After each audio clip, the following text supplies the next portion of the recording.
And we're live. What's up, everybody? It's the Nerd Day. What happened to our countdown? Fuck the countdown. Andrew kept yelling at me to get rid of the countdown. What? Well, I mean, the countdown just gives people in the audience time to know when we're coming live, and if You just like to surprise them. if there's nobody there, I mean, Oh my God, Andrew. I was trying that.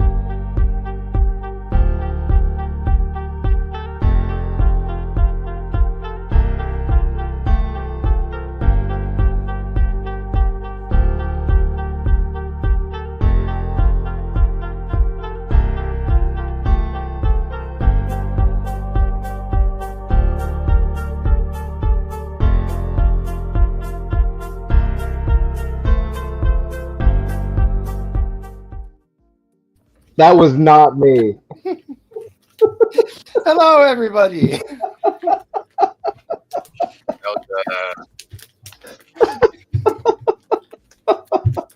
Wow. It's the Nerd Day. Happy Friday, everyone.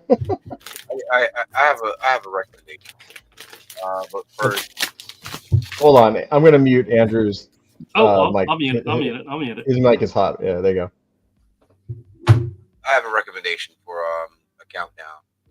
Okay. So that we could splice clips from movies where they're doing somebody saying a count like That's a good idea. just splice different movie clips until we finally get to zero or something like that. Oh yeah. I'm going to write that down. I would that would be interesting and entertaining at the same time. I'm writing that down. Yeah, I like that. That's cool. Because we can So, start the girl from Austin Powers, 25. She's got to be in there somewhere.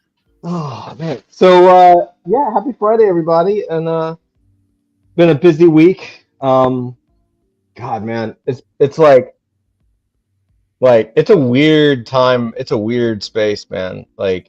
We're starting to talk and develop this special project platform we're working on, talking to people and getting some early partnerships involved, and that's pretty cool.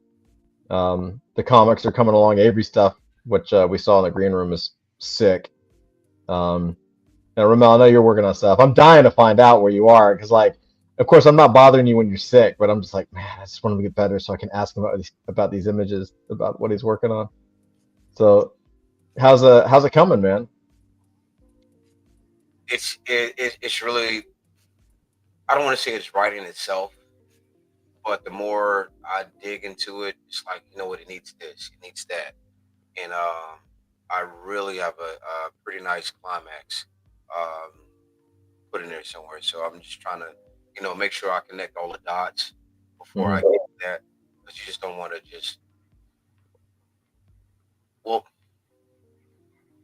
good storytelling has pace to it, because you want to kind of keep your reader engaged and involved to where they're actually they're wondering what's really going on. So a lot of that goes towards pace. So I'm trying not to just overload it with just irrelevant stuff, but keep people engaged, because this is going to be like a standalone, or is it just going to be chopped up like a Shonen Jump? Interesting. I don't know. I mean, originally it was going to be a self-contained story, but it's grown a little bit. So what I think, I now think the opposite of what I did. I think, depending on the page count, and you'll be the judge of I don't know how many pages it's going to be. So whatever you have, but it sounds like, because it's going to be like I'm guessing 40 something pages, or whatever it is. It seems like it's longer than a 22 page comic. So what I think is that it might just be a standalone, like a prestige edition kind of book, like a standalone book. And then for the source book that we've been talking about, just take a couple pages out of that and use it as a preview, right? Almost use it as an ad to then do the to then have the book. I'm excited. I'm ready to draw. I'm ready to go. So Okay. yeah. But like I said, once I get it totally mapped out, and I'm gonna come back at you and say, hey, look, I got about like maybe 40, 50 pages of content. So I'll pitch it back to you, take a look at it and say, okay, we can do this, or we're going to do that, or we're just going to do a standalone book. So like I said, Yeah. once once I have like say more of a completed project, then we can go from there. But I Yeah, I that's just cool. see that you have like a plan for it, or we're just waiting for it, the finished product to see how we're gonna. I think, honestly, because we're not like a traditional publishing company, like we don't have to worry about page count like that. So I think it like whatever's best for the book is best for the book. Whatever's best for the story is best for the story. So story comes first, and like yeah, like I mean, we've worked on stuff before, so and what I'm expecting is like taking all the drawings and then kind of popping them in Photoshop and making the pages, kind of like what we did on Voltage back in the day. Um, and then we can sit and kind of like figure out like, okay, well, does this look? Are we missing anything? Are there any shots we need to add? Like we can kind of um, because it's pieced together, it's easier to add things and subtract things or move things or whatever. Oh, that's a really cool panel. What if we make that panel a double page spread, right? That kind of stuff. And then we can say, okay, like this is the page count. We need to have like 2 more pages, or we'll have to cut a page or whatever it is. And then we can just kind of take it from there. And then the rough book will be done, and we can we'll just start finishing up. You know.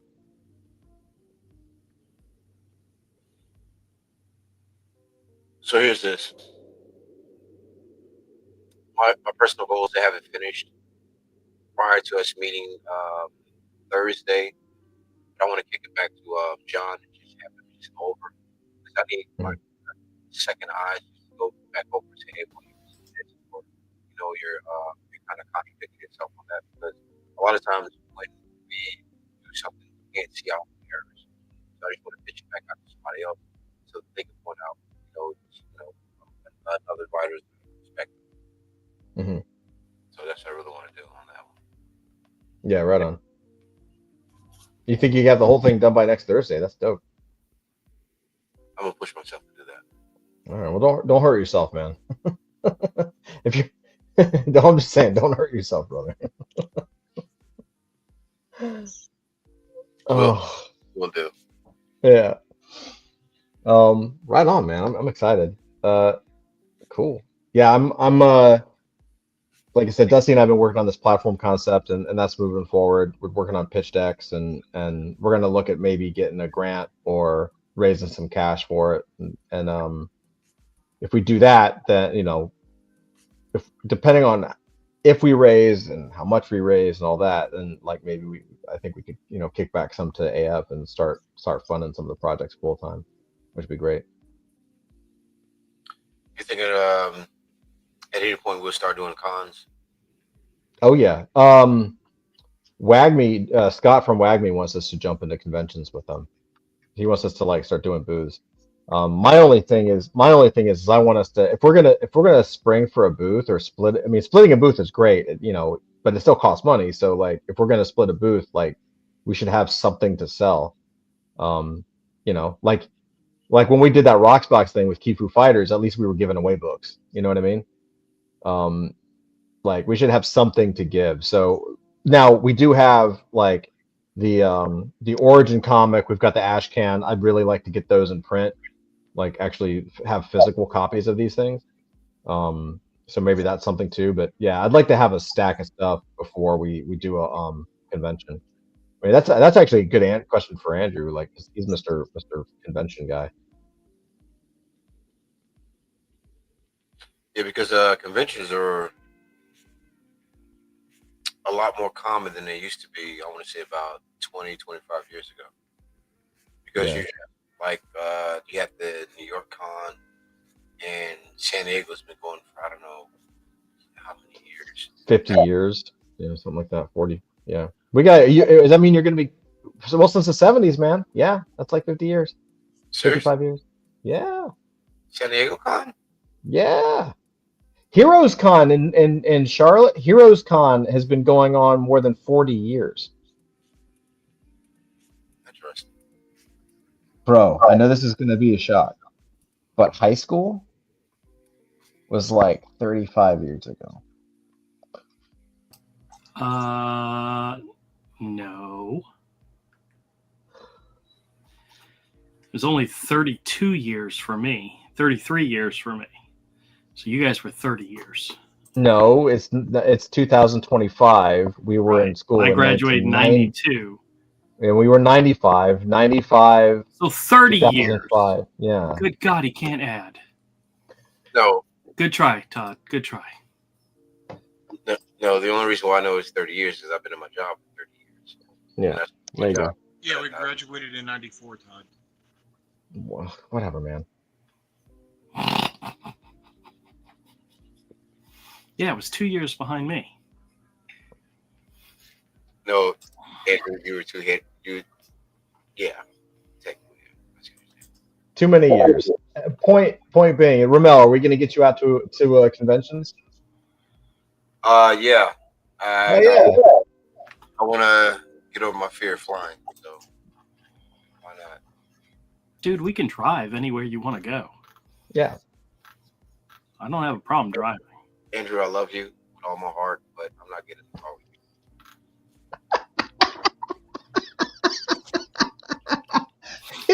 You want to get in a car with Andrew for 15 hours? Oh, God, Andrew. Wait, Ramel, you have a fear of flying? I actually do. When I was growing up, I did too. Up until I was like 20 or something, I used to have dreams that I was going to die in a plane crash. And then one time I finally just did it, and then I was okay. So it won't be that bad. Just do it. You know what messed me up? Movies What's like Alive, Oh, yeah.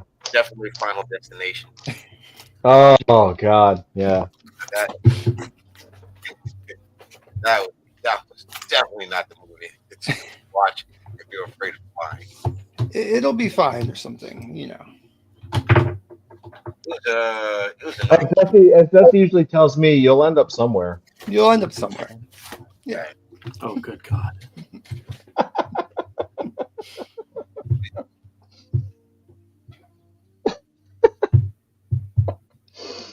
Yeah, man. We'll get you on a We'll get you on a plan. We'll get you. the most frightening thing that they could ever show during the plane crash is like when the people getting sucked out. Mm. That's scary to think about. Yeah. I just always imagine trying to land for the trees, because if it ever happens, you want to go for the trees. You don't want to go for the water. Just keep your seatbelt on. It's fine. I saw a video on that. It's like, yeah, if you ever fall out of a plane, what do you do? It's like, no, you don't want to hit water. Like you want to aim for a tree. I was like, hey. Well, look, I'll probably get impaled or some shit. Yeah. No, you'll definitely get impaled, but your risk. Why are we talking about this shit?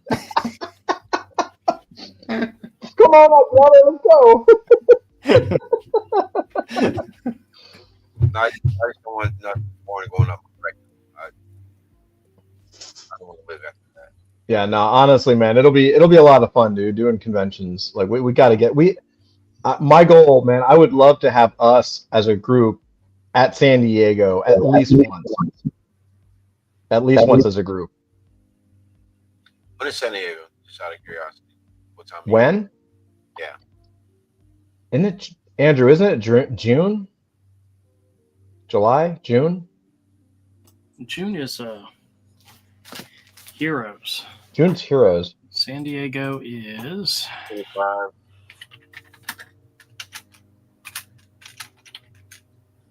I don't think I had the balls to do it this year. So maybe next year. Yeah, we're not doing San Diego this year. Too much. Well, let's say if July 24th through the 27th. If we decide to do San Diego next year as a group, All right. Well, here's the thing, and I've learned this the hard way. San Diego sells out so fast that when that stuff goes on sale, I don't even know about booze. They book the shit like a year in advance, right? New York is a little easier, but it's the same shit. Like if you really want it, you gotta get it early. Like San Diego is in July, but I can't get tickets because it's already sold out. Like I can't even go as a fan. I can't go, right? Yeah. So if we're really gonna do it next year, then we'll have to know by summertime this year, right? So that whenever the booths and whenever the tables or the badges go on sale, which is probably like August or something, we're gonna have to just go bam and just pick it up. You know. Either way, it'll be a lot of fun. I know, like I said, we may be able to like I said, piggyback on Scott and WAGMI because if they're able to go ahead and get the booth, then we can always pay them back or whatever. So that'd be good. What do you think, Andrew? What like how much stuff do you need at a table to like make it worth it? Well, I personally would not get a table if I didn't have products to sell, because I'm not sitting there doing sketching all day long. Yeah. That would kill me. Yeah. So, how much product do you need to have? I'm not sure, but definitely need to have product. Yeah. I mean, we'll have stuff by next year too, so that's good. Okay. Yeah. We'll see. even if we did a booth, we have to do something. Our booth has to be creative, like something, something that would attract, eyes. Because you just got a table with a couple weird guys. Bunch of weird guys. What are you talking about? The weirder, the better, man. Andrew will have his dollar comic bins like at the end of our table. Well, I tell you what, I did a very quick walk through MegaCon's Artist Alley area, and I ran away from it as quickly as possible. Why? It's so crowded. There's the artists that you'd want to see are like in like two sections, and then the rest of it is nothing but people with their prints. I hate print dealers. That's all they have is prints. That is exactly why I love Heroes Con. Oh, wow. So I'm going through this 16, 17 boxes of comics. I'm bagging and boarding them, and I just found one, and it's Howard the Duck #1. Hold on. From Marvel. Hold it up. 2016.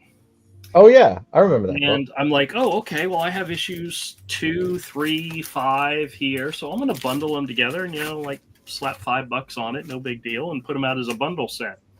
And then I realized I got the volume wrong. This isn't volume 5.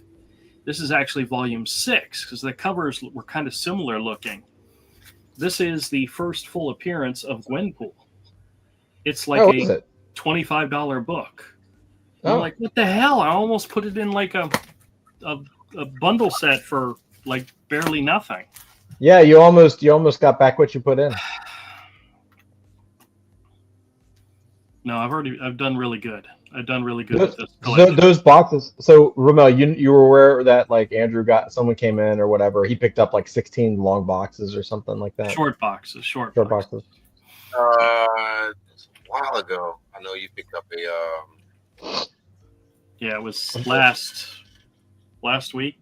Last week. Last Tuesday. Yeah. Back in last week, I'm totally unaware. I have put so far into my inventory 1,677 comics, and I still have 1, 2, 3, 4, 5, 6, 7, 8 boxes left. Wow. Filled with comics that I have to bag and board and organize, and get ready for the store. What's the take so far, man? What has been the highlights for this week? I put some stuff. I put about 400 of the books out for sale, and so far have made back about $142 off of the $400 investment. Wow. But the story I wanted to tell you, I originally wasn't going to tell you because I didn't want it to ever get out there what had happened. But since it took a disastrous turn for me, I can tell you guys the story. But that's wait, what? Yeah, so you're going to tell it. So if it had, wait, just so that I'm clear, if it had been a good result for you, you would not tell us. But if it had been a bad, now that it's a shitty result, it's totally fine to tell us. Exactly. Okay, all right, let's go. Well, the reason is I got the upper hand on somebody, and I didn't want them to ever find the video and find out that I got the upper hand on them. Turns out I did not get the upper hand on them. I almost got completely, utterly screwed. But, I mean, that's okay. That's an okay story to tell.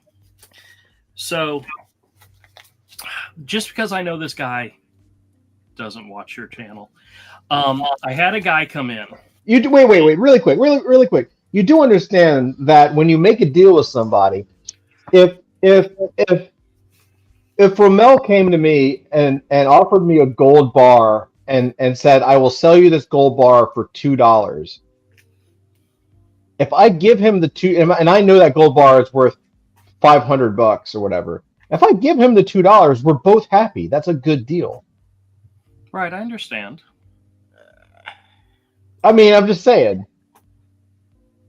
It's a good. I'm just saying, like if how do I say this? It's not ripping somebody off if you give them exactly what they want. Yes, I know. I understand what you're saying. Under that context, yes, I would agree. Right? I'm not talking about ripping them off, but it is what Andrew does is if someone comes in with a gold bar and says, I just want $2, Andrew's like, well, you know, this is worth $500, so I'll give you $495. Okay. So I'll give you $200 and then I can sell it for $4. And you're like, well, dude, like, I mean, that's super nice of you, but there's no like. Under that context, yeah. Okay. You see what I'm saying? Like. So do you want to hear the story or not? Yes. Okay. So this guy comes into the store Sunday, about midday or so. And he's got a stack of comics. And he says, hey, I wonder if you're interested in these comics. And I go through them. There's some Spawn issues, some Venom issues. You know, there's one issue in the stack that I know has some value to it. I just don't know how much. I know it's the first appearance of somebody, and it's worth trying to negotiate a deal to get this issue because it's probably good. But I ended up counting them. There were 50 issues. There was a 10-issue series of a story I'd never even heard of. And I'm like, I have no idea what this is. There was 3 issues of a book signed by some people, and they're just independent stuff. They're not worth anything. So I'm like, okay, I could use Spawn issues. There were later Spawn around 300. There were some Venom issues in there. And so there's stuff I could eventually sell, right?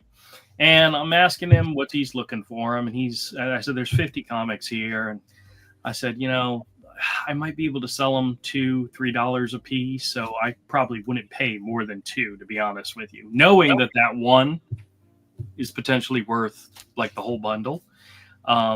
So he kind of wish-washed back. And he was saying the 10-issue series that was in there was called Bad Blood or something. It was written by Tim Seeley, and it was like an Aftershock series, whatever, you know, nothing. He's like, you know, I might actually want to keep those and reread them. And I go, okay, well, you can have them back. I mean, I'm not going to do anything with them except bundle them. And he said, okay, well then how about $110? I said, well, I offered him $100, $2 a piece. I said, well, if you're taking 10 of the comics back, that's leaving me only with 40. So then my offer would be $80. He goes, what about 110? I said, not if you're taking 10. The math just didn't work out. And eventually he said, okay, fine. You can keep those other ones and I'll take $100. I said, okay, no problem. Okay. So I got the 50 books for $100, $2 a piece. I can wing it. I can probably make my money back. No problem. And then right before he leaves, he says to me, he says, listen, I have a whole bunch of these trades and hardcovers. And I said, well, why don't you bring them in next weekend? Because obviously he didn't have them there with him now. And he's like, oh, okay, yeah. And so I gave him my cards. And I said, listen to me. Send me a list, not of every single title, but a list of how many you have. And give me an idea of how much money you're looking for. Okay?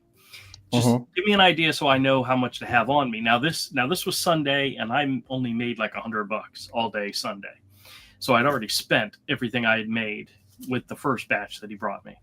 Well, then he came back and said, "Hey, I misplaced your card, but I have all the stuff in the car right now." I'm like, "Oh, Jesus Christ." I'm like, "Okay." And he gave me a little list, and it showed like 50 comics, whole bunch of trade paperbacks, and a bunch of hardcovers.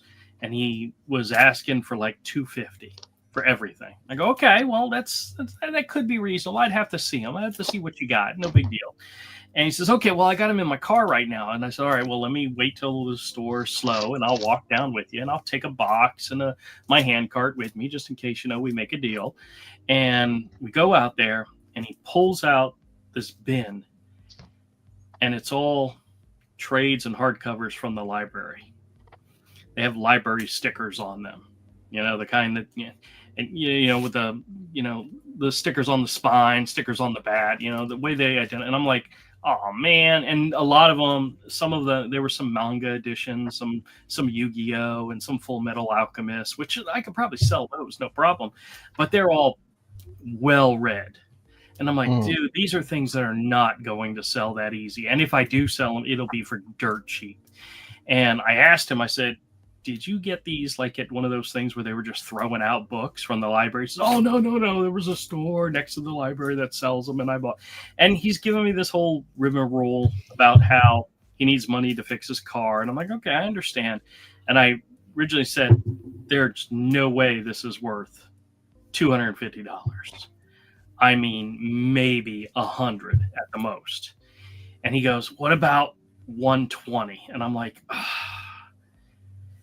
And I said, "Fine, I'll do 120. So I gave him 120 cash, boxed up the stuff, brought it in. I finished putting them all in the inventory today. So let me give you an idea how many books I got out of this deal. Now, of course, they all have the stickers on them.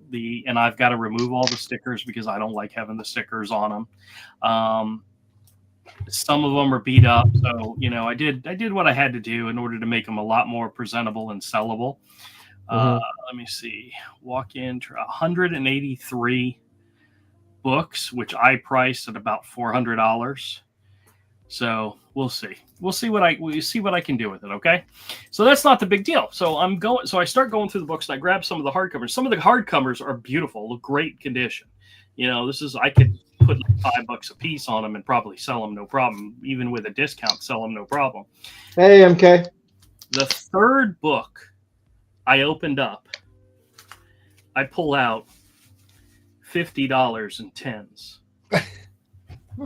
Somebody had left $50 in tens in the book. And I'm like, "Well, shit, hot damn." And then I go to my wife and I say, "Honey, I got a problem.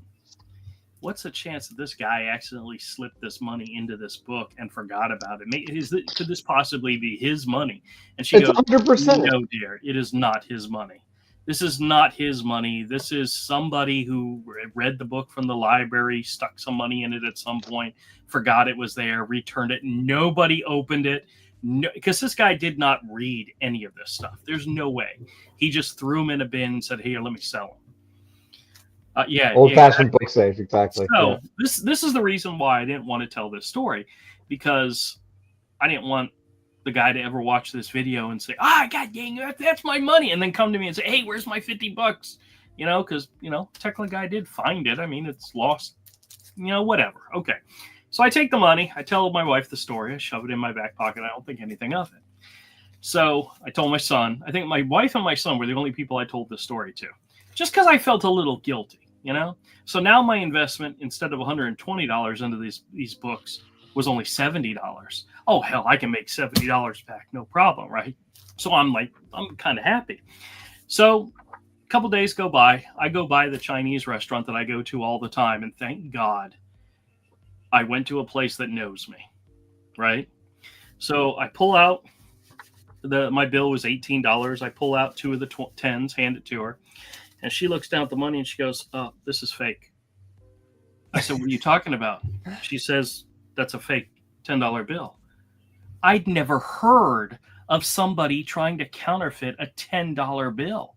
And she goes, "Oh yeah, we've gotten $5 bills, fake $5 bills before." I said, "Really?" And she handed me one of those pens, and I laid out all $5, and I went, one of them was real. The rest are fake. So at some point, somebody had 4 fake 10s, and the serial numbers are exactly the same on all 4 of these bills. They put a real one on top of it and tried to pass it off as $50, and somebody at some point took it. So technically, I got $10 and not $50. You should try. You should sell the counterfeit bills for No, half I'm price. not. This lady could have called the cops and said, "This guy's trying to pass off fake bills." I could have been arrested and gone to jail for it. You know, she said, no, this happens. They get it all the time. And I'm like, shit. I'm like, How real does it look? Really real? I just quick glance did not, and I handed them to my wife, and she looked at him and said, "Oh yeah, you can tell. You can tell there's things about it. You know how they have the little speckled 10s in gold in the back? On the fake ones, it's like brown. They're not gold, they're brown. But you can tell by the feel. It just, I had 5. I was like, oh, hot damn, just put it in my pocket. Didn't think anything of it. Yeah, I have counterfeit $10 bills here. Well, I have never come across counterfeit money before, ever. Or at least never was aware of it. You should hide them randomly in your 25-cent comics. No, you should not do that. I'll give you $2 a piece for them. So I had to go out and buy some of the money tester pens to have at the store with me. Now, here's the good thing. I didn't Andrew Ramel. Andrew just learned about counterfeit cash. I have never. I know there's counterfeit cash out there, but I'm 20s, 50s, $100 bills, and I've taken 20s, 50s, $100 bills and checked them. You know, do the thing in the light where you see the strip in them for the 50s and 100s. I mean, I check bills when they come in. I've never thought to check a $10 bill ever, because counterfeiting is one of those crimes that it's a federal crime, and you can go to jail for massive amounts of time for trying to, no matter what so people that they don't risk it for 10s and 5s. You know, if they're going to counterfeit a bill, it's going to be 100. If you were to live stream from your prison cell, you'd have a cleaner background. Yeah. So bottom line, I've never experienced this before. This is the first time I've experienced, well, I don't know. I might have gotten counterfeit bills in the past and then handed them back off to somebody else and not realized it. But this is the first time it's ever. And the lady, hold one up. I want to see what this looks like. Let's see if we can see. Can you hold up to the camera? I'll show you what a real one looks like and a fake one looks like. The one on the top is real. The one on the bottom is fake. Oh, that's pretty good, man. I don't know. Yeah, I don't know on first glance if I would. I can kind of see the gold 10, but I don't know. Like if I was just like. No, the little 10s that are in here where it says it's really, really, really small. Okay. All right. Yeah, I don't know, man. I don't think if I was just, that's a legitimate. The one on the top is real. The one on the bottom's fake. Yeah, that's a legitimate counterfeit, man. Like I don't know if I was just like, if I was just like at a McDonald's or something, like, or a business, I wouldn't think twice about it. Wouldn't even think about it. Yeah, that's cool, man. That's kind of a cool thing to have. I mean, I'm glad you didn't get arrested. The good thing is I did not accept this as payment for products. I just found this money. This was not somebody paid me with this and I got screwed. You know. But but the girl, she immediately saw it and was able to tell just on sight, or just feeling it, that it was a fake bill. And I'm like, "What are you talking about?" She handed it back to me and showed me, and I'm like, "Holy crap!" And then we did the pen thing, and wow, just hadn't. MK says most people aren't looking for smaller denominations. Nope, absolutely not. Yeah. I'd never heard of counterfeits 5s and 10s, but she said she's found 5s before. Wow. I'm like, wow, absolutely. But yeah. So in other words, I paid $110 for the collection and not $120. And I went through each and every book looking to see if there was more money. This was prior to finding out that it was fake money to begin with. I was looking, see if somebody else stuck some money in one of these books. That But could be you really went through cool. you went through all of the remaining boxes. Yes, I went through all of the boxes, all the bin, all. There were 3 bins of trades and graphic novels and hardcovers, and I went through every one of them looking for extra money. That's really I've funny. never had that happen before. I mean, I've bought collections and then going through them found like a signed book, but I've never found money in there. You know. Ramel, your mic has been muted, bro. I know you're trying to talk, but your mic's muted. Oh, not my fault. No, it's my daughter's playing music in the background. That's why I'm muted. Oh, no, we can't hear it. No, but Andrew, you didn't pull any gems out of that particular collection. I mean, despite the counterfeit, there's no gems. The in graphic novels, not really. I mean, they're mostly these are 100% reader copy books. The majority of them I put $1 on. You know, just $1. You know, even the hardcovers I put like $5 or $4 on just to, you know, something that somebody might like and want to buy. What you got there, Todd? Oh, I've seen that book before. Well, I know. I automatically know who did that. It only did the cover though. Only did the cover. Mark Beecham. Yep. Yeah, man. Legend, man. Absolute legend. That's some good stuff. See, that's the kind of cover I would get graded just to put up on my wall, you know. Wouldn't care what the grade is, you know. Yeah, it's a good cover. Like there, that was during the, I mean, that was Eternity Comics, but it was also around the time with DC. They had this small period of time where they were doing square covers. Like here, I'll show you. Right. Mm-hmm. I really like that. It's kind of cool. Marvel had a classic line like that. Or that they used to do that in the 70s. So yeah. Yeah, wasn't Micronauts like in that format or something? No, a lot of different the Epic Comics. So, you guys remember I was telling you about how the graded comics I got in, and I sold my first Gambit. I sold that one and made a profit off that. I traded the New Mutants 98 for some cash and 5 more slabbed books. Wait, you traded the New Mutants 98? Yeah. What? Okay. What do you mean, why? Yeah, I'm asking you why. To make more money, of course. The amount of cash. Wait. What did you trade it for? What did you trade it for? I was getting ready to tell you, and you immediately started. Oh my God, Andrew's an idiot. Yeah. So I'll co-sign on that. Well, let's just say that the amount of cash that I got for the deal covered my costs to begin with. So all the trade-in stuff, all the slabs are when they sell profit. So you want to see them or not? You're looking like you're just I don't know what I'm doing. It's a Grail book, bro. It's a Grail book for people. That's why they were willing to pay as much as he did for it. And you just okay. Let's see what you got, because right now you broke even. Yes, so far with the cash that he gave me, I broke even. So everything else is profit on that book. Okay. Let's see. Remember the collection that I got the book in, I've already made back my money plus some. So I swear, I mean, if we were together and you told me that, I would have you jumped. What, that I made a trade in order to make more money in the long run? So just to be clear, New Mutants 98 is the first appearance of Deadpool. Yeah, and it was technically, it was only a 9.4, so it was good. It was good, but it wasn't like $1,000 book. So MK is like, yes, Drew, please share. All right, hold on a second. I'll be right back. I'll go grab the books. All right, yeah. I had to go pee. What happened? Andrew undercut himself again? Yeah, he sold the New Mutants 98, and he said the guy gave him cash and some more books, and the cash broke him even. And so now everything is profit, but he's basically like I'm sorry, y'all. We got to jump, Andrew. This is what I'm talking about, Ramel. This is what I'm talking about, like the $2. You know what I'm saying? He's like, no, that's worth $27. Here's $25.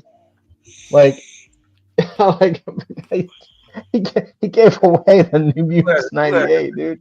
That should have Yeah, been like yeah. at least what, $300 cash in his hand, at least. At least. Who has the power to That's kick what in? Ramon's gonna buy it. Anybody kicking Andrew after that? What sucks is he won't sell it to you or me if we want to buy it.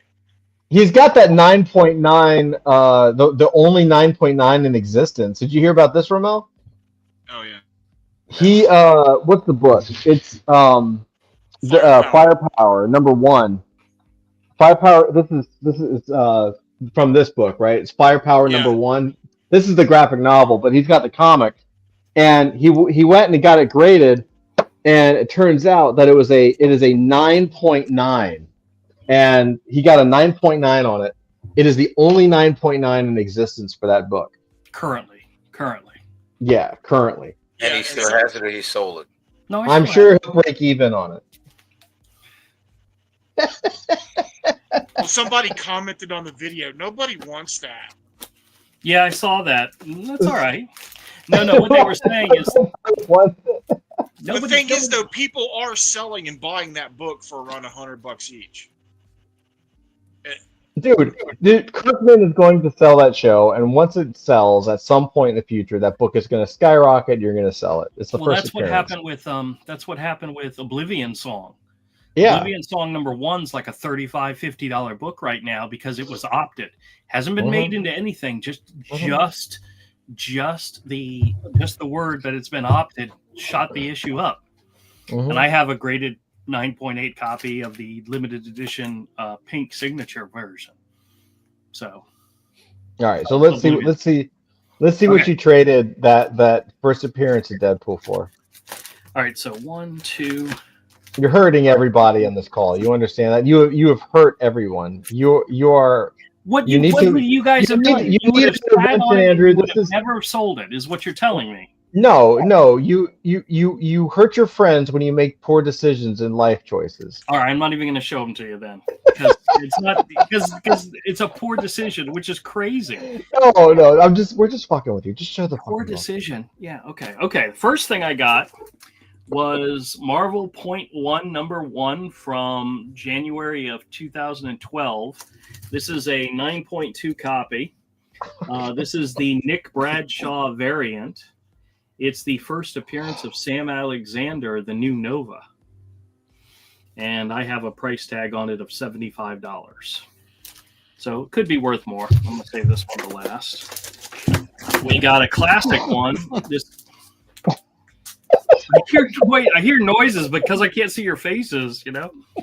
Next one is Uncanny X-Men #221. It's the first appearance of Mr. Sinister. I do have a copy, probably a better copy in my collection to be graded. It would probably come in a 9 or higher. This one's only an 8.0, but it's still worth at least $75 is what I have. So but you have another copy of that. Yeah, I do. I think I actually have 2 copies. Neither one are graded yet, but this is a graded one. This one's a good one. This is Alias #1. This is a 9.6 copy.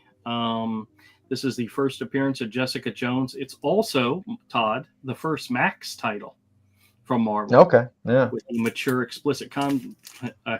I had a 9.4 copy of this book, and I sold it for $80.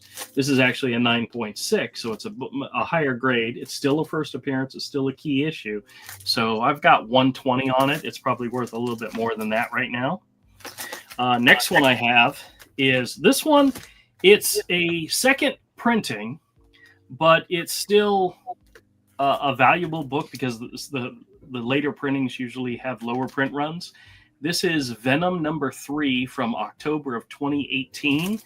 It's a 9.8 copy. It's got a Ryan Stegman cover. This is the first full appearance of the character Null, who, if you've seen the last Venom movie, was the big guy in the Thanos type looking character in the background. This is his first appearance. This is actually a second print, which means it's got a lower print run, but it's a pretty valuable book and going up because of the fact that if they do more with Null in the movies, this will only go up even more. So I've currently got $100 on it. So we'll see what happens. And then last but not least is Captain America number 25 from December 2014. It's a 9.8 copy. This is the first time Falcon takes over the helm of Captain America. So this is actually a key issue, and it's also kind of relevant with what's going on in the movies right now.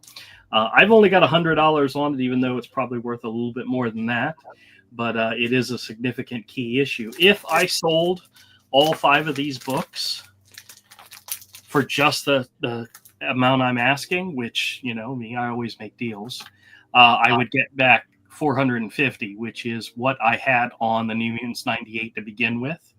But the guy also gave me $150 cash. So I could make, all in all, $600 off of what I had listed for $450. Awesome. So until they're sold, I won't make the money back, but but the cash was more than enough to cover the cost for the book and the grading. So my investment in it is a wash, but then I have 5 books that, if sold, will make me even more profit. Just looking at Ramel's face. Everybody seems really unhappy. It's all right. Well, none of you are going to give me $450 for that book, so I'll get another copy. I guarantee you. Okay. I know. It's just painful. Did you really honestly think I was just going to sit on the book and do nothing with it?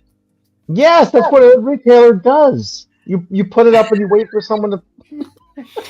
I'll be honest with you.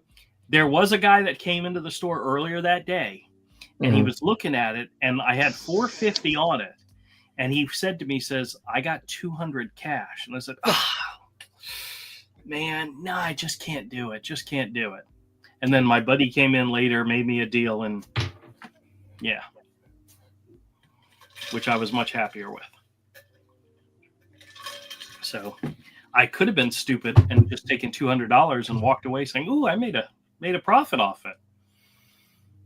But no, I didn't. No, I turned down that deal in order to make more later.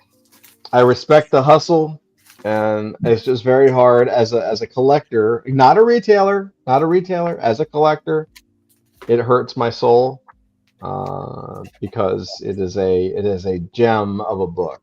And it's one of those, it's, you know, I had all of those, and those are the few that like got away from me, you know, when my shit was stolen. Like I had all that shit. So Yep. If you change the price of your 50-cent comics to $1, you would have gotten that money and not had to sell it. You know what's so funny? I don't have 50-cent comics in my store. The quarter ones. Yeah, nobody's going to spend more than $25 on my quarter books. Trust me. I've never seen a quarter bin. You have the only quarter bin I've ever seen in the last 20 years. I do. I am probably the only person in town who has quarter bins. Everybody else starts at $1, right? There's not a lot of places that have dollar bins anymore. Oh yeah.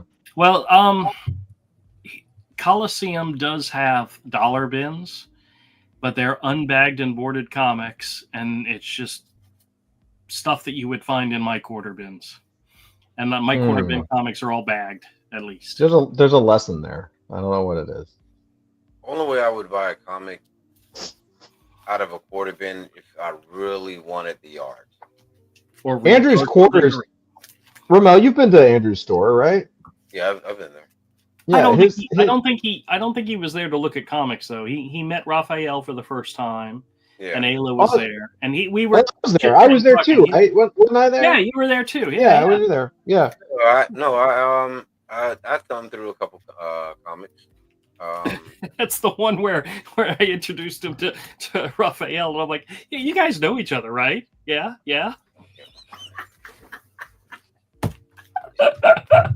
Such an asshole. I know.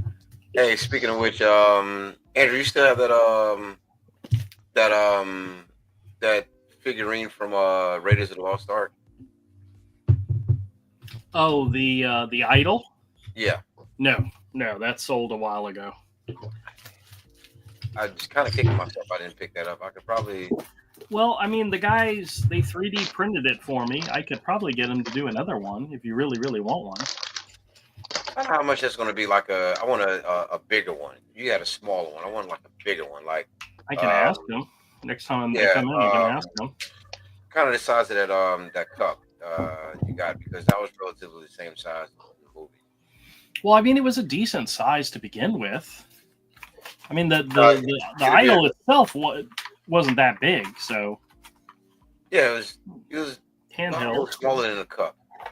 No, because that would be a great conversation piece when you come to somebody's house. You could just like randomly take it and like put it on top of the toilet or something. So like, and there's like put a little bag of dust somewhere else, so they have to like. Yeah.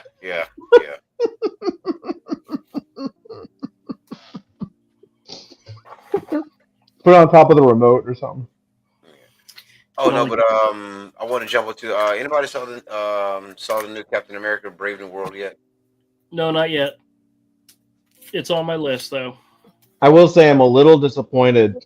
I haven't seen it, so I think like you guys, like I don't comment too much on movies I haven't seen, but I have seen the trailers and all that. I have to say I'm a little disappointed. So a couple of things. Mackie, the actor, I think he's phenomenal. I actually really like him. The actor that plays Falcon Cap, Anthony Mackie. Anthony Mackie. He's awesome. I actually like him a lot. I think he's a good. He has a good vibe about him, and he's a good actor. So it's like good stuff. But I have not liked. I liked the Falcon outfit, like when he was Falcon. I did not like and still do not like the Falcon Cap outfit. I think it's too much.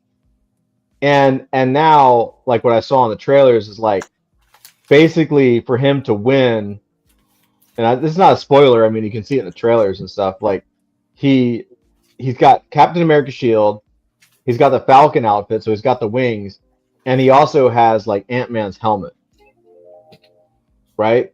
And I don't know, man. It a little bit to me. Maybe this is just old school nerd. I'm like, I think it does the character a disservice because he has to have like Captain America just had his fucking shield. You know what I mean? And this guy has to have like 3 or 4 different things. Incorrect. Okay. Steve Rogers, Captain America, had the super serum. He was super strong, super fast, super agile. The Falcon is just a guy. Yeah. So having all that extra stuff doesn't bother me at all. That's fair. Captain That's America, true. Steve Rogers could lift Thor's hammer. No, that's true. That's fair. He held his own against Thanos for a very short amount of time. Yeah, that's true. I just That's a wonder good how point. they're going to explain. Thanos knocked him out like how 2 they're or gonna 3 times. I watched that trailer Mhm. and I saw him catch something Hulk slung. I'm like, okay, if he doesn't have super soldier serum, that should have shattered his forearms to try and catch that.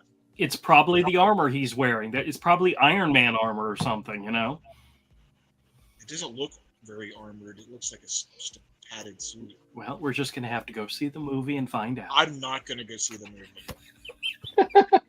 I could care less. I was just Avery, you going to go see the Fantastic Four movie when it comes out? no. You know the answer. I'm over it. I don't care anymore. I'm totally going to see a Fantastic Four movie. Well, I think the Thunderbolts looks fantastic. I think it looks hilarious. I think it's going to be a lot of fun. And I'm looking. I haven't seen that. The Thunderbolts trailer. Yeah, There's been a couple of them. Trailer. There was It looks awful. there was an article about who could possibly die in the movie based on the trailer, because you see the characters all together at some point, and then later on you see them in action, and there's characters that are missing. So they're theorizing some people might die, which that's a possibility. But which of the characters won't make it to the end of the movie? So I don't think I've we'll seen have to this. see. Oh yeah, no, I haven't seen this at all.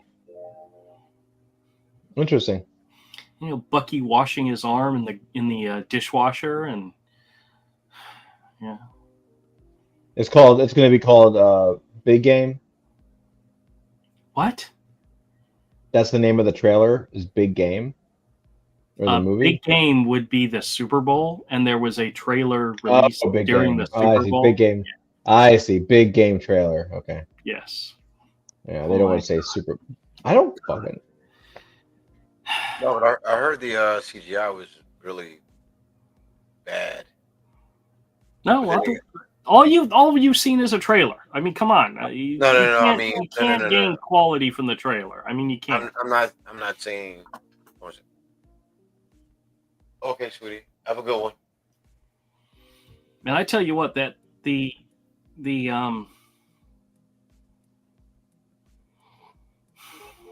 shit, I forgot what was I going to say. Never mind. Yeah. I forgot. kinda- It's not important. Now I'm kind of looking at trailer stuff. Why haven't I seen this? The League of Extraordinary Gentlemen has a teaser trailer now that just came out. Is that real? That might be fake. I don't believe that's real. It's got to be fake. Oh, a trailer. Romel, you'll like this. Okay. The Accountant 2. I Ben saw- Affleck. And, I saw the trailer and I'm like, oh, I'm thrilled. It doesn't have Anna Kendrick in it, but it's got the guy that plays his brother, the guy that played the Punisher, and Which one? the Netflix. No, because that guy's dead. The guy that played the second Punisher. Are you talking about in the series, John Bernthal? Yes. Okay. In the original Accountant movie, they were brothers, and in this movie, they kind of team up together. And there's this one scene that was really funny where they're working with this like CIA chick from the first movie, and she's describing this scene where a whole bunch of people were dead, and Ben Affleck's character says, "Well, I didn't kill, or they weren't all killed that way." And then his brother, John, whatever his name is, kind of hints that, well, I may have killed one or two of them, and he turns to him and says, "Do you openly admit to the CIA that you commit mass murder?" And he's like, "I didn't say it. I just implied it." And it just looks hilarious. But The Accountant, that movie I loved it. Fantastic. I enjoyed it thoroughly. I never finished it. Oh my good God. I never saw it. No, I think I saw parts of it, but Did you invite Doc? Because Doc would probably back me up on this. I did. He dipped out something about Valentine's Day and his wife. Whatever. That's what I said. I was like, what a pussy.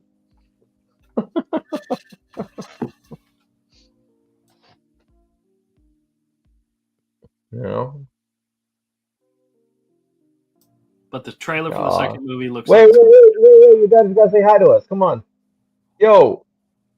She's gotta say hi to us. Ah. Cat, Oh, good God. come here real quick. The guys want you to wave at them and say hi. These are high school guys I went with. Hello. Yeah, they can see me. Hi. Just ignore us. Go back to living your life. Good God.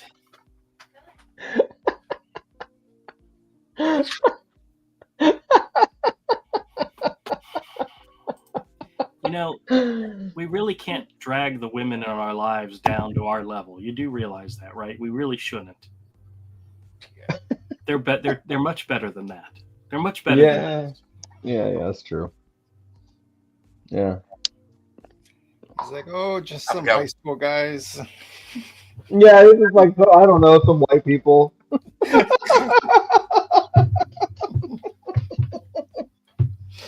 These are the few white people I know.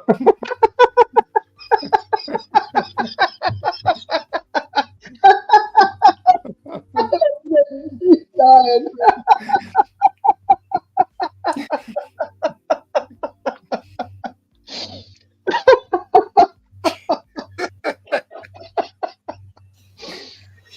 Yeah, I'm pretty sure she has a very good opinion of your friends, Ramel. She's probably thinking, yep, Dad, He's got he's where it's at. These were the guys that would come pick me up in the hood, blasting cowboy honky tonk music in my driveway.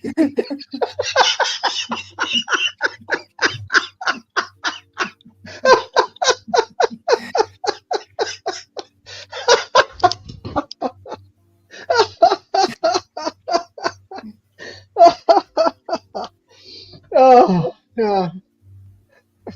Yeah, y'all got me good tonight. Y'all got me good. Anyway. So sad. So sad. Oh man. But well, what did we jump off the accountant to? He's a trying to change the subject. What?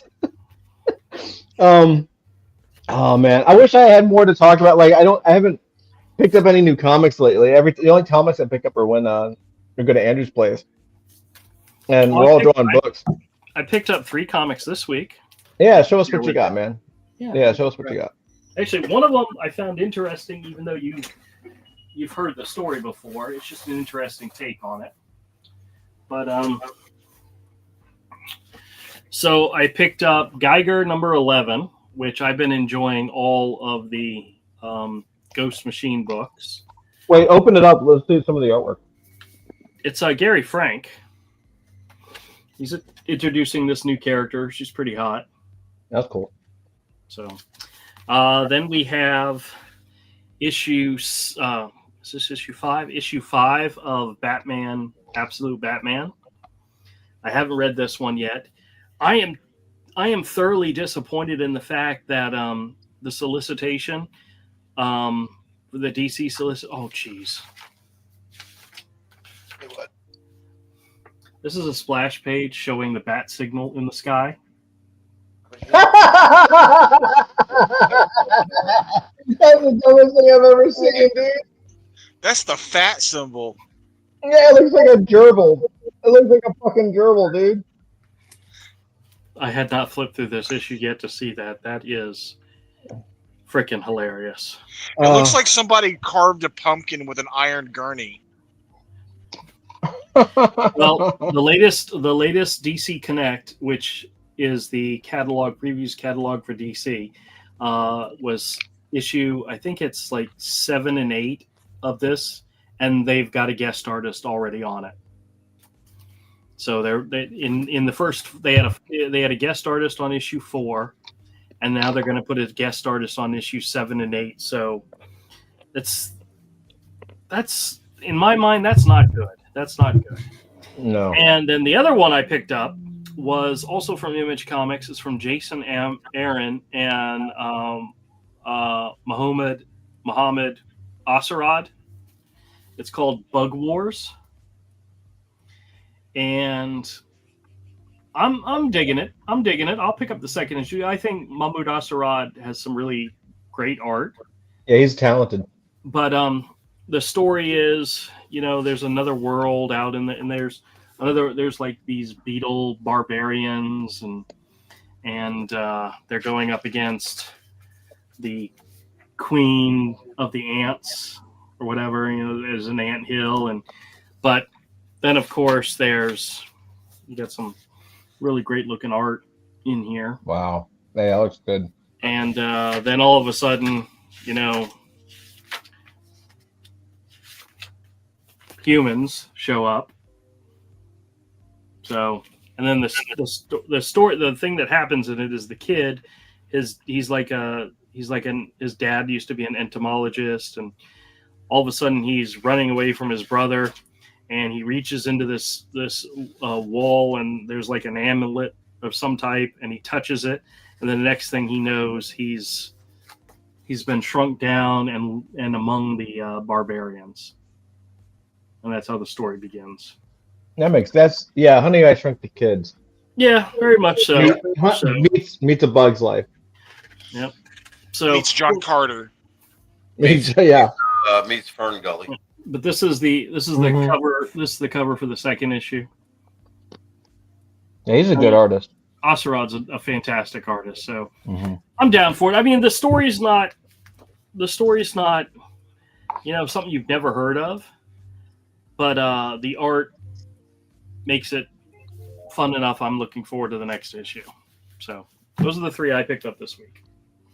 Matter of fact, I need to put them in bags and boards. So And it only cost you $25. $15 God, for 3 comics. that's ridiculous. Yep.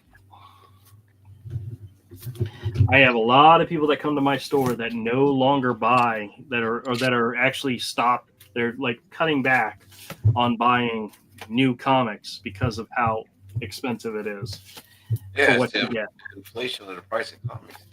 It's not inflation. It's the companies have been jacking up the price and providing For years. less content for years and years. Shit, I still remember when comics was what, like $1, and they went to $1.25. Yeah, man. I collected at 75 cents, and I remember when it went to $1, I was happy because I could do the calculation of how much taxes I needed to have, how much change I need to have to cover taxes. The problem I have with that is, like, I used to go to a shop, and when I was on a budget, what I would do is I would tally up the cost of the page and like how much I would pay for the page if the art was good. And so, like, if you got 10 pages that were each like worth 10 cents, that's $1 right there. So I would be willing to spend at least $1 or $2 on the book. But now you're talking about 25 cents a page, right? More or less, right? Am I wrong? No, I can't be right. Yeah, right. $5 a book, about 20 pages, so 25 cents a page. And half the pages are like, unless it's like a Bug's Life or something, or whatever that book is called, a Bug Wars, it's like half the book is like eating and sitting, and I'm not paying that to me. I'm not paying a penny for that shit. Yeah. What, you don't want to read comics about characters having baking contests and their superhero comics? Yeah, no. And- At their and local having- university. And having long conversations while drinking coffee? Yeah, it's ridiculous. In the Marvels preview, there is a new comic coming out. It's a one-shot called Concert of Champions. It's all the singing and dancing and musician characters from Marvel Comics doing a concert. Stupid. Now- Who wants that? It's got Dazzler in think the forefront, so Yeah, It's- Dazzler's definitely going to be there. It's these people's idea of good. They think that's good. Because that's their life, is sitting around, sipping coffee, baking stuff. well, Marvel did a whole thing 2 or 3 years in a row where it was all about a fashion show. Oh God, yes, dude. So Yeah. and it's like heroes and villains all attending this ball. It's like, this is stupid. So Yeah, I can't hang with that. Who all would attend a Marvel concert? We know Dazzler's there. Well, the villains are in the audience, like cheering them on. Yeah, they keep doing these stupid things. Like, these people should be fighting, not like complimenting each other's attire. They ought to be fighting like what was that one cartoon, Jim fighting the Misfits.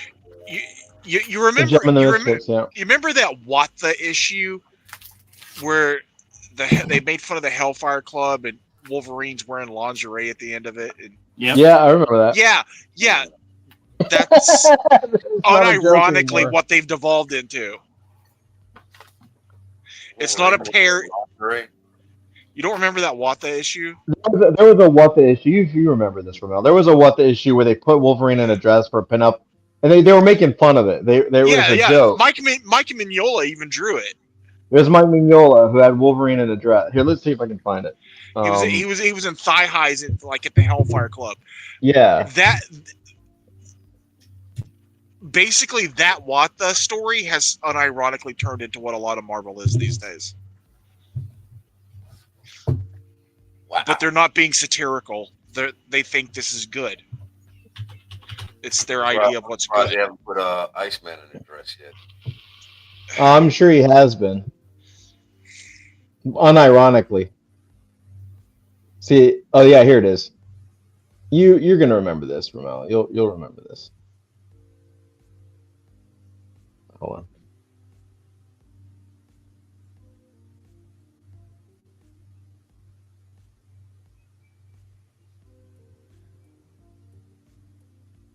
Vaguely. It still makes me laugh because it's so ridiculous. But they would do this now in the mainstream book and just be like this, and not mean it as a joke. You know what? I'm not. Oh, okay. So this is I'm not not modern. mad. No, this is not. This is Okay. not modern, and this is a joke. This is Got it. what. This is. This is a what? Was it what the? Yeah. Yeah. I mean, the anatomy's way off. Like, What that was Well- their like version of like Mad Magazine. Okay. Very much Yeah, parody-ish. Yeah. They used to have a series called What the, where they made fun of themselves, and it was utterly ridiculous. And a lot of it was really funny. They Yeah. made fun of themselves. They made fun of DC. They made fun of anime. Like the But Jim Lee thing. what they're doing now though is they're making this canon. It's just reality now. Yeah. Yeah. You know. Yeah. Look at that. Same motherfucker. no, like I said, I'm not as mad as I thought I would be because the art it has an appeal to it. So it's just not just something too. Oh, it was hysterical. It still makes me laugh. As soon as you brought it up, I started laughing. Mm-hmm. No, And that's it's meant to be funny. Mm-hmm. Yeah.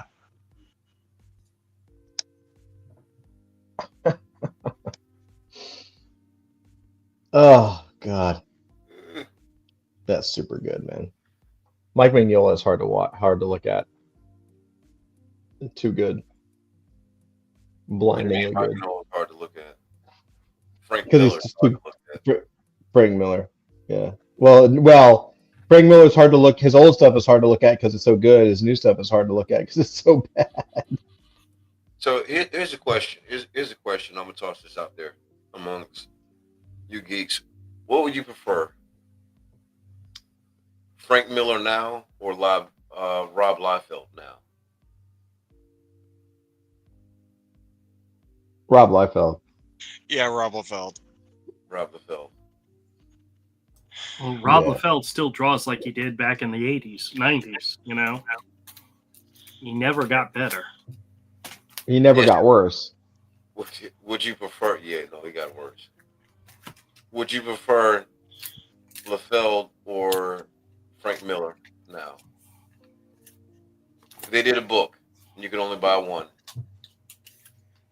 I'm not buying either, but I'm not hating on either. I'm not going to hate on either one of them.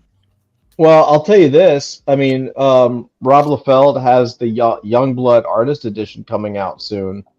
That collects the first few issues of Youngblood, and I'm certainly gonna pick that up. Like I without a picked, doubt, I'm picking that up. I picked up some more grab bags because I like taking my chances. I like it. Sometimes You it's like it? utter trash, and there was one of them that had issue 8 of Youngblood in the middle, and I'm just like, you know what? I'm happy about that. Mm-hmm. Felt like 'Cause rolling I the bought- dice, huh? Yeah, well, there was one that had a Gene Colan comic I've never heard of on the front, so I was just like, okay, I'll pick it up. I don't remember the name of it right now. There was some okay stuff Gene in those Colan book. bags. It wasn't the best Gene Colan, but I think it was the inker, because Gene Colan can be hard to ink, because sometimes his pencils are very loose, and how to interpret that into just black and white is very difficult if you're not like a badass inker. Yeah, It's like- that's true. Yeah, you should have just interpreted that as hatching. You should have just interpreted, and some of it is like a little. It's like the inker should have stepped in up a little bit more. I really think the penciler and the inker ought to have a some type of relationship or a working relationship, because not everybody's qualified to ink over pencils. Like, This I is think true, man. Yeah, and some inkers and pencilers don't mesh. Like their styles don't mesh together. Well, Yeah. Yeah, there are some guys. Like there's this guy on Twitter. His name is Nethro Diaz, and he's getting a lot of Twitter play because he's a pro comic artist. He does a lot of stuff for Marvel. He's doing some of the X-Men stuff. Really good, really talented, and his pencils are really good. Like his pencils, I look at his pencils, I'm like, damn, this guy's good. Every time I see it in print, it sucks. And it's the inkers this guy gets are not in my opinion not the best for his style, and the colors kind of mute it. Like I'll show you with this guy's stuff, man. Because he's posting his work, and I'm like, man, this guy. It just goes to show, like, it really takes multiple people to make an artist look good, man. Like, if you have a bad inker, you're screwed. Look at this guy. Hold on. Well, my thing is, don't fall in love with your pencils. Yeah. All right, I'm gonna share the screen so I can pop things full screen for you. Let's see. Check this out.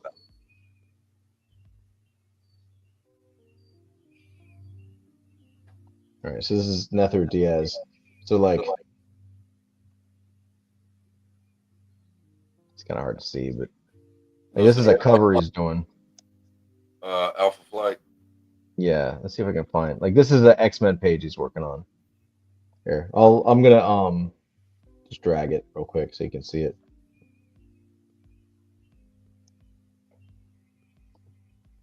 But all his pages look like this.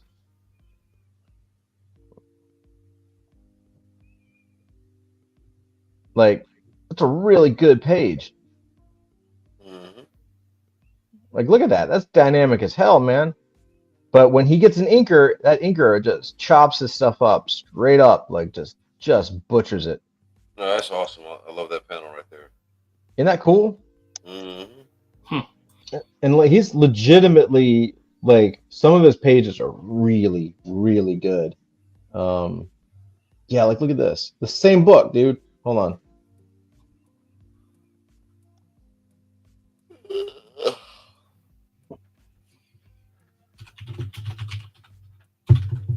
You got an example of his ink page? Yeah, I can find that. But like those are pretty tight pencils. yeah, they're super tight, right? Like these are I think one of the reasons they're so tight is because he's not getting a good inker, so he's kind of fighting it. But like that's great. Look at that panel, dude. Like that's awesome. You know?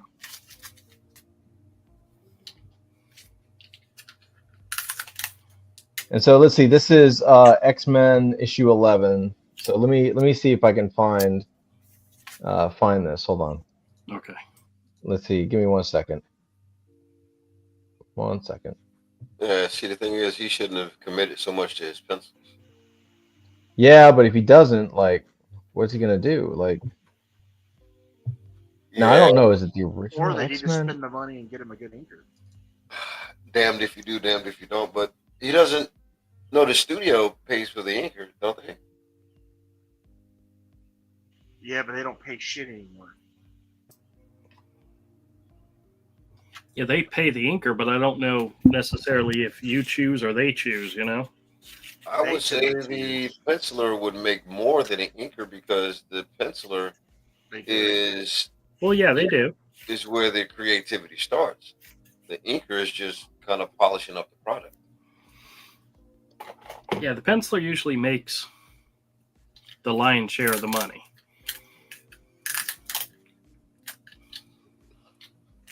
But there's still good inkers that cost, they're expensive. Yeah. Because didn't Oh, they don't have this. what's the one inker? Didn't X-Men? Scott Williams ink Jim Lee stuff for like years? Still does. Still does. See, no, that's a period that should never be separated. Hold on. Almost there. I think Scott Williams tried to do his own thing. It wasn't bad, but it just wasn't doing it. Yeah. Okay. This is an example. Okay. So you see this. So kind of keep these pencils in your mind, right? Like just as like a style. Okay. Like take a mental snapshot, Got right? it.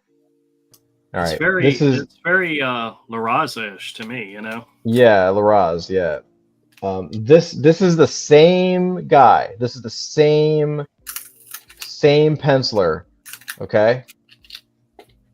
Same guy, and I've seen the pencils to this book, and they look just as good. Like they're really tight.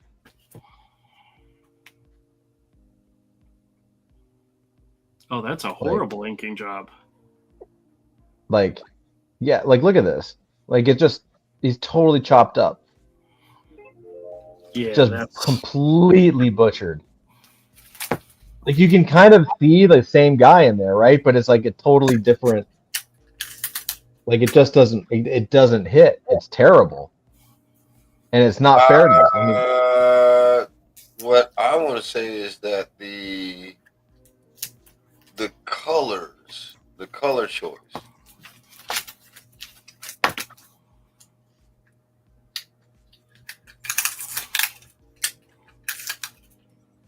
Todd. yeah, Do it's you think, just. is that digital inks?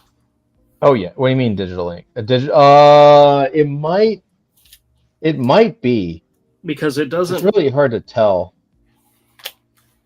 I don't know. He has solid pencil lines, and these ink lines tend to look not solid. You know. Yeah, I don't know. That's a good question. I don't know. Well, But like, let me. the thing about pencils is that the pencils have weight. They kind of have weight to them, Mhm. and the inks just flattens everything out. It just makes everything look flat. Yeah, that's not happening in this case. It's like, have you ever seen an ink page when it's colored and it looks like the lines are not finished? That's what that page that you were looking at looks like to me, is the inks are not finished. I want to say the colorist too. The colorist should share some of that bling too. I'm trying to find the new X-Men book, but I don't. It's like there's so many X-Men books now that like it's almost impossible for me to find. We got like what 10, 12 X-Men books. No, there's so many, dude. Here, I think I found it. The Is this X-Men. yeah, here it is. Here's the same. Let's see. Yeah, it's the same thing, dude. It's the same thing. So this is what issue is this? This is issue 11, page 16. Let's look at God, dude. He just gets butchered. Let's see if I can find. Is this the same book? I thought this was the same book. Yeah. Yeah, right? Okay. So like he just doesn't have good inkers. So like look at this. So there's this panel, right? Mm-hmm. There it is in color. Like it's just chopped up. Like someone gave this girl like eyes. See how her eyes are kind of looking left, like a team or something? When if you look at the pencils, like they're really kind of like just loses the dynamicism, man. There's just something not good about these inks, and I can't. All right, look at the hand above his head, Yeah. the one that he's holding above his head. Uh-huh.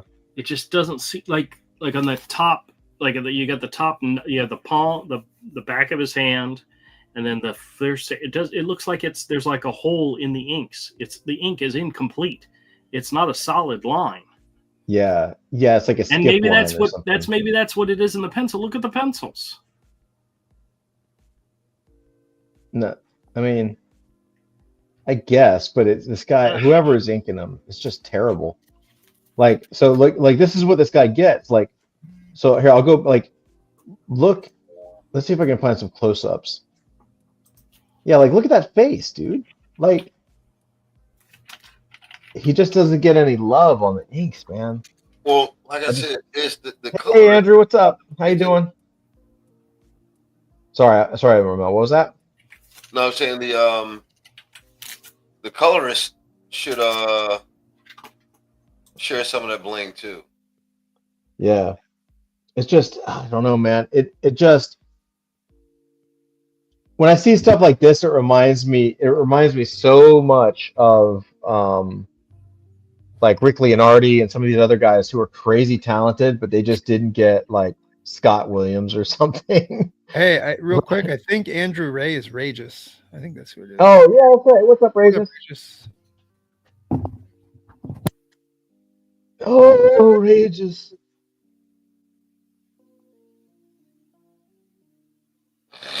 Oh, that's Yep. Corsair. That's Scott's father, ain't it? Yeah, I think so. Yeah. Regis, how you been, man?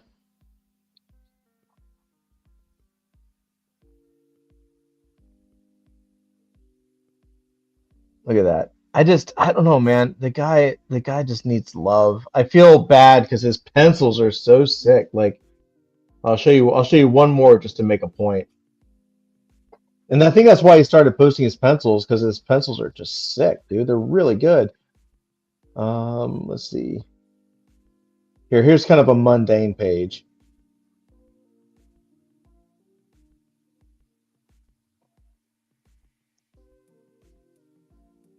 Regis says good, still lurking.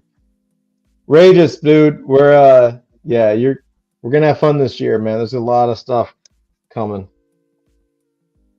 It's I don't know, one day we'll get some sleep. I don't know. But like Love look at this. Like this is fantastic, dude.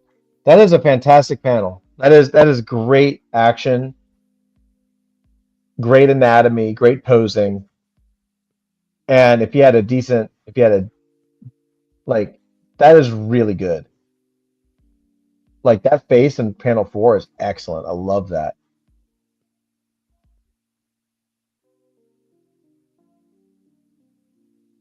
He's just not going to get a good he just needs a good inker, man.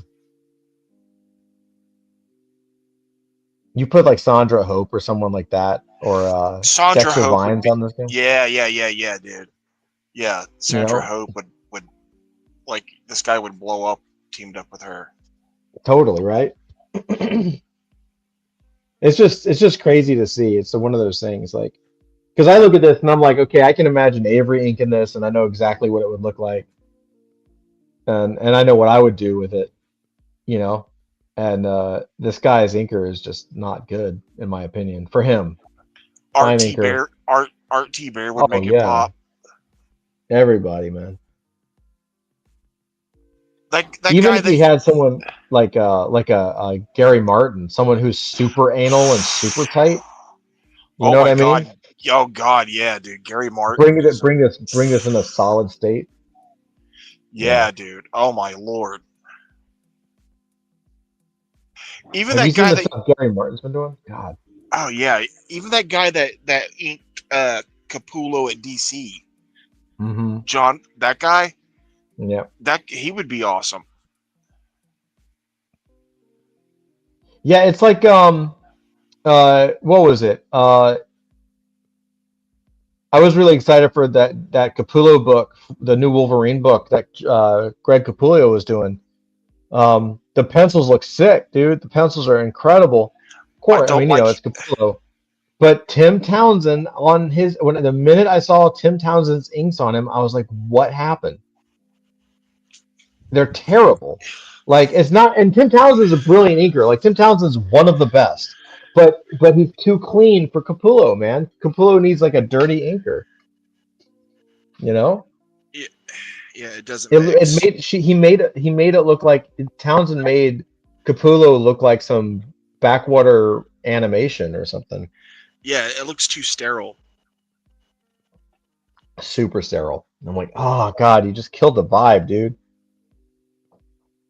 I mean, it's a great idea. I would have totally been like, yeah, those guys would have been great together, but nah, man, didn't work.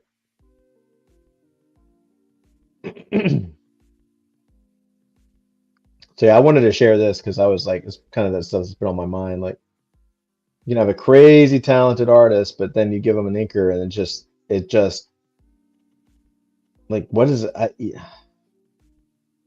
Not to knock the inker again. I mean, the inker is talented. You can tell. It's just not a match.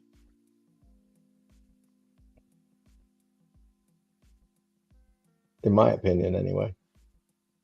And some of the coloring's over rendered. I need to see it in black and white too. Yeah.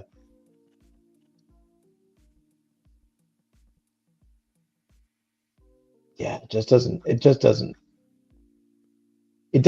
don't know why. It just does not hit as hard as it should. You know, those pencils seem to hit a lot harder than these. It might be the coloring being over rendered. Yeah.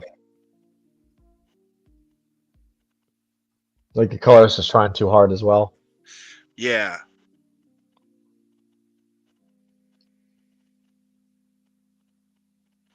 Because there's a lot of rendering in that color. Look at it. There's a lot.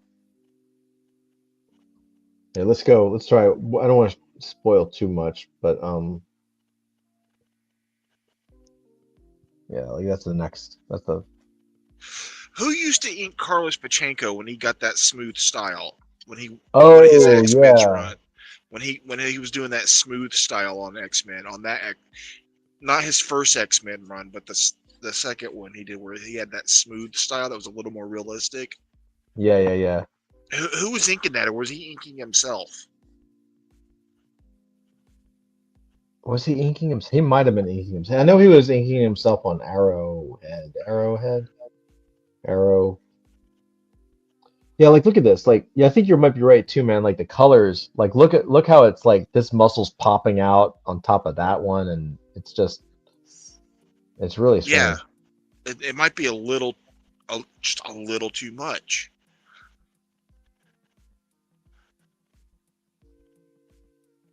I do like what the colors did by kind of going old school with that sort of almost Blues. flat color. Yeah, on the Yeah. foreground characters. That's good.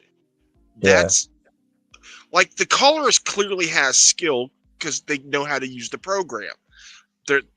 It's like they might need to calm down a little bit. Yeah. Bring it in. Calm down. Yeah, doing too much. Yeah, he's trying to show off too much. Well, there's the Alpha Flight image. Uh-huh. I think it's the coloring.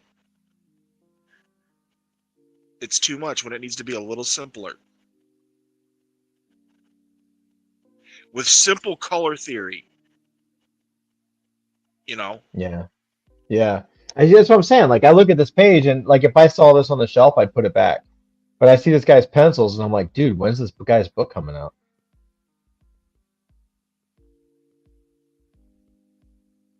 And it's like the guy, whoever inks it, also has a really sharp, angular ink line, like on his fingers and stuff. And it just has a really strange. It hits really weird.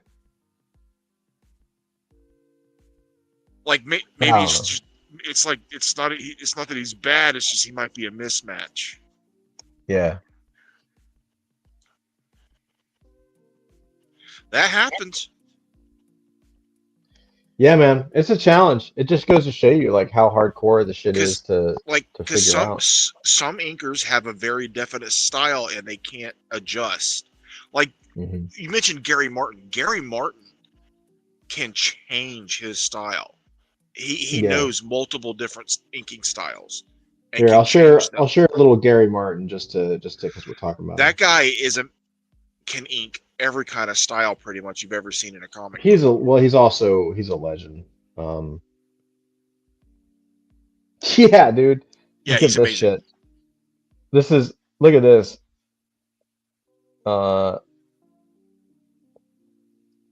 That's an ink, bro. That is pure ink. Yeah. All those gray tones are just lines. That is not those are just fade lines. Did you see that Cyberfrog he inked of Ethan's, where he tried to ink it like if Brian Bolin inked Yeah, that was sick, dude. Ethan? It's freaking dope. Yeah, and his classic stuff. Hey, Dusty. Regis has a Yes. question for you. Yes. Why does Dusty have empty walls now?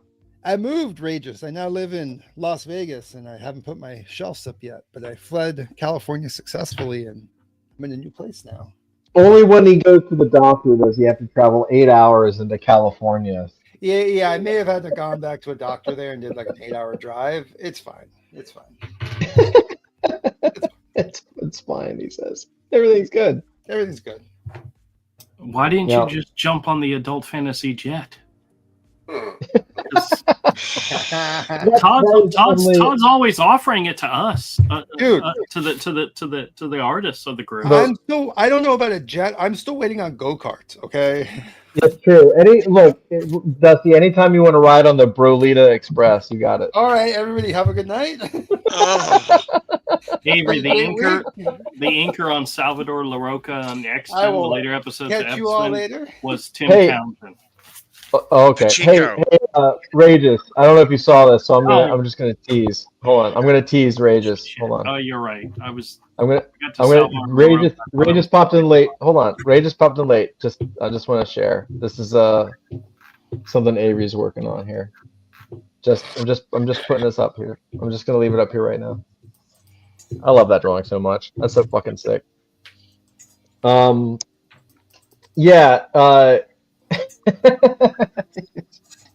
Yeah, we're all very happy that Dusty has his escape from California was very similar to the Kurt Russell Escape from New York movie, just with more sand, I think. Escape from LA. Escape from LA. Yeah.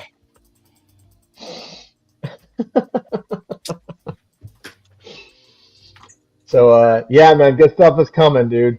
I know. I gotta post a lot of updates in the Discord, but it's really been hard because we wanna take chunks out before we start talking shit, you know.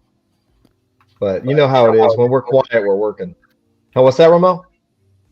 What? What were you saying something? No, I just named it. Oh, yeah. It's like when we're quiet, we're grinding. We've been, God, man. I feel like we've been working nonstop now for years. So a lot of good stuff coming. Rick, what's up, Rick? How's it going, man?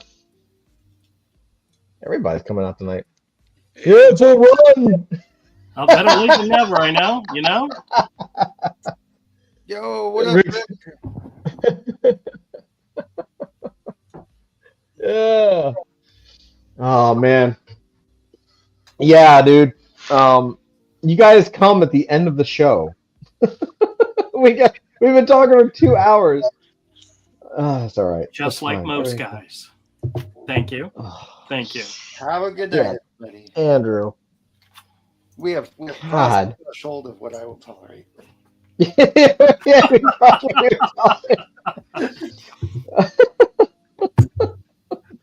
Oh man. Well, what do we got? What do we got? What do we got coming up? So, I mean, I can't spoil anything, but Andrew, you got anything? What is happening in your world next week, Andrew? I know you got your show on Saturday. You're getting these. Are you going to get like more of these books out on the shelves next week from this massive collection? Oh yeah, putting out more this weekend. Oh man. Yep. Got to make room. Got to I am. room. I know. I am gonna have to still. I'm still gonna have to think about you flipping that New Mutants number 98.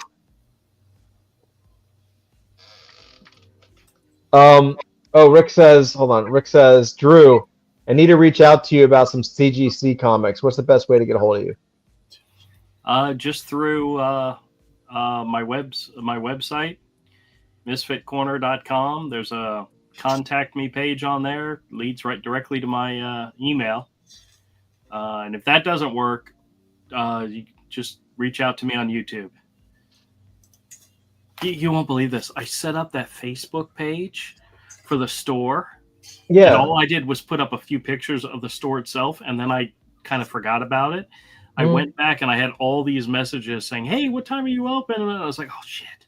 From A whole bunch of messages I completely missed. So like 3 years ago. no, I would never do that. Oh. Yeah, Rick, Andrew's actually pretty. We're all pretty easy to get a hold of. So, yeah, reach out to him. I mean, look, worst case scenario, just ping me in the server and we'll hook up. But yeah, he's pretty Yes. easy to get a hold of. Sometimes you have to reach out and then reach out again, and then reach out again because my daughter it was last week. No, it was the week before. I had done my son's taxes, got him everything taken care of, and I reached out to my daughter, said, "Hey, as soon as you get your W-2s, let me know and I'll do your taxes for you," because it's real simple. And she sent them to me. And then on one Friday night, she says, we're on the phone talking. And I said, "Hey, I got the last year, so I'll get it done this weekend." And she goes, no rush, Dad. And at some point, my brain just turned off and I forgot all about it because she said no rush. And it was like a week later, she says, "Hey, how'd the things with the taxes going?" I'm like, crap. She's like, "It's okay. It's okay." Is that what happens when you have a stroke? No, it's just No. me. Okay. It's just me, 100% me. Rick says I'm looking to get rid of some of those high-end books in the collection. Oh, okay. Yeah. Well, Andrew just flipped a New Mutants '98 for like $100 and some dollar bin comics. That's exactly what I did. That's exactly what I did. I'm kidding.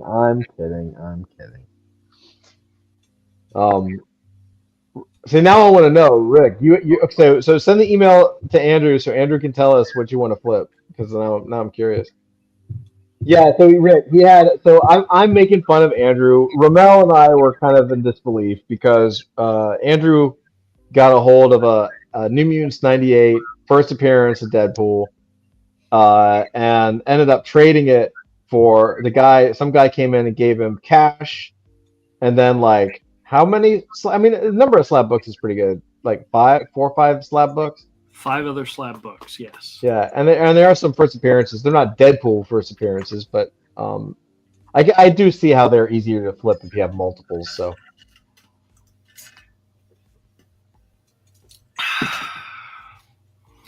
It's the reason why I'm in business. yeah, I understand. But again, we're collectors. You're a retailer. Rick says I showed you a few pics in Nashville. Oh yeah, okay. Those books. I gotcha. Okay.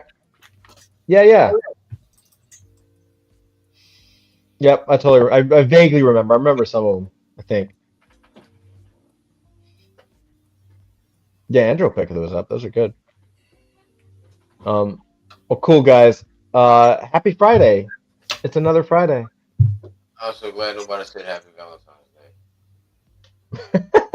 Well, Doc said he was not showing up tonight so that he could like spend it with his wife, and I responded with you chose love over nerddom, and then like send him like a gif of someone throwing up.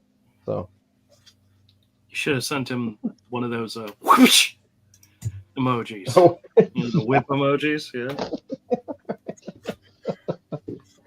Nothing stops comic talk and nerd talk. Come on now. Oh, you know But, what? You know, guys, it's Valentine's Day. Those of us who have someone to spend it with,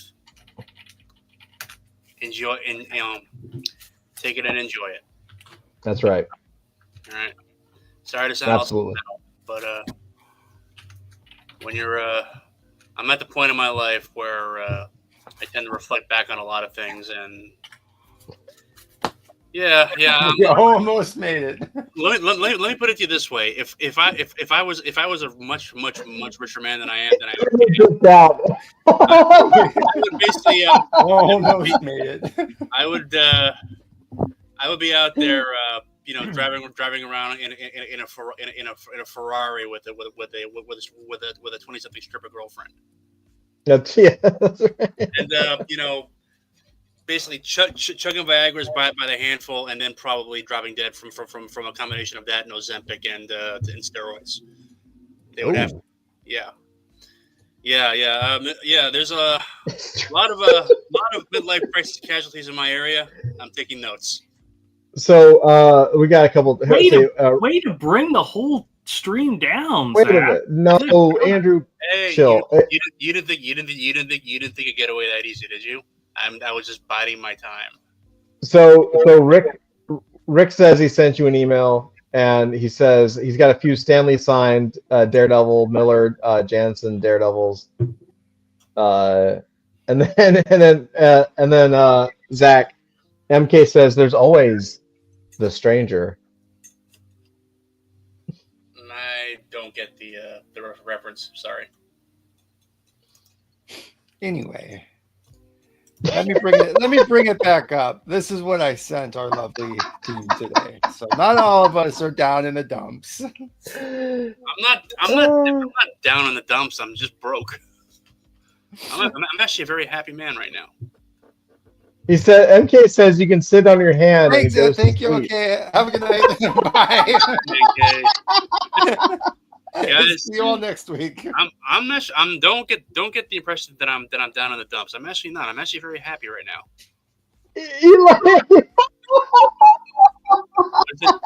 Something I said. No, we just hit time, and he's. All right, it's yeah. Valentine's Day. No, Well, happy Valentine's Day, guys. yeah, Happy I Friday. don't know. It's really slow right now. I mean, I've never seen it this slow in my business. I understand. Yeah. I don't know. MK says he got dust. You did, dude. That was the breaking point. It was enough. But you know what? It's going to be a beautiful day tomorrow. It's Daytona Beach, and the bikinis are already coming out. So, what's the Amen to that. Yeah. That's right. All right, guys. Well, happy Friday. Love you guys. Have a great weekend. Rick, MK, everybody else, thank you guys so much for showing up. Rageous, great seeing you again as always, man. And yeah, we will see you guys soon. And stay tuned. A lot of stuff coming up. So I hear it's a bull run. I hear there's like 6 or 7 people that are hitting the bull run. It's pretty cool. So we'll see what happens. Have a great weekend, everybody. Talk soon. Peace. Bye everybody. And this is the part where I got to hit the end of the stream part. So, Yep. all right, bye everybody.